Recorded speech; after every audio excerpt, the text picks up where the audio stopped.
ঢাকা থেকে নদীপথে কক্সবাজার ভ্রমণ। ভাবিনি এই ট্রিপটা এতটা অনিশ্চিত পরিস্থিতির মুখে ফেলতে পারে আমাদের। তো গত পর্বে দেখেছিলাম আমরা মনপুরা থেকে হাতিয়ার একটি লঞ্চে টিকিট বা স্লিপ কোনোটি ছাড়াই উঠে পড়ি। ভোরবেলা লঞ্চ যখন হাতিয়া ঘাটে পৌঁছালো তখন মানুষের নামার হুড়োহুড়িতে আমাদেরও ঘুম ভাঙলো, আর তখনই বাঁধলো আসল বিপত্তি। গেটে আমাদেরকে আটকে দিল আমরা যে ঘাট থেকে উঠেছি সেখানকার স্লিপের জন্য।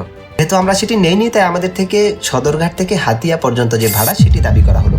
বেশ অনেকক্ষণ অনুনয় বিনয় করার পর তাদেরকে কনভিন্স করতে সক্ষম হয় এবং আমরা লঞ্চ থেকে নামি। লঞ্চ থেকে নামার পর ভাবলাম এবার বুঝি হাফ ছেড়ে বাঁচলাম।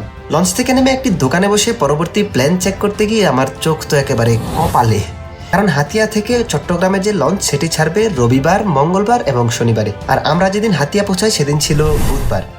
তো আগামী 2 দিন এই দ্বীপে বসে থাকার মতো ফাইন্যান্সিয়াল ক্যাপাবিলিটি আমাদের কাছে ছিল না। সো আমরা ঢাকায় ব্যাক করার সিদ্ধান্ত নেই এবং ঢাকা চলে আসি পরবর্তী লঞ্চ ধরে। তো আমাদের এই ট্রিপটা ছিল একেবারেই বাজেট ট্রিপ, যার কারণে আমরা আর সামনে এগোতে পারিনি। আমাদের ঢাকা থেকে নদীপথে কক্সবাজার ভ্রমণ এখানেই সমাপ্ত করতে হয়। কিন্তু হাল ছাড়ার পাত্র আমি নই, তাই ঢাকায় ফেরত এসে ঢাকা থেকে ট্রেন যোগে চলে গিয়েছিলাম কক্সবাজারে। এবং এই সিরিজের পরবর্তী এপিসোডগুলোর অপেক্ষায় যারা ছিলেন তাদের জন্য রয়েছে আরো একটি চমকপ্রদ সিরিজ। কক্সবাজার পৌঁছে আমরা শাহপুরের দ্বীপ থেকে, অর্থাৎ বাংলাদেশের সর্বদক্ষিণের দ্বীপ থেকে হেঁটেছি কক্সবাজার কলাতলি বিচ পর্যন্ত। তো এই সিরিজটি শীঘ্রই আসছে আমার এই ফেসবুক আইডিতে। ভিডিও ভালো লাগলে একটা লাইক, একটা কমেন্টস।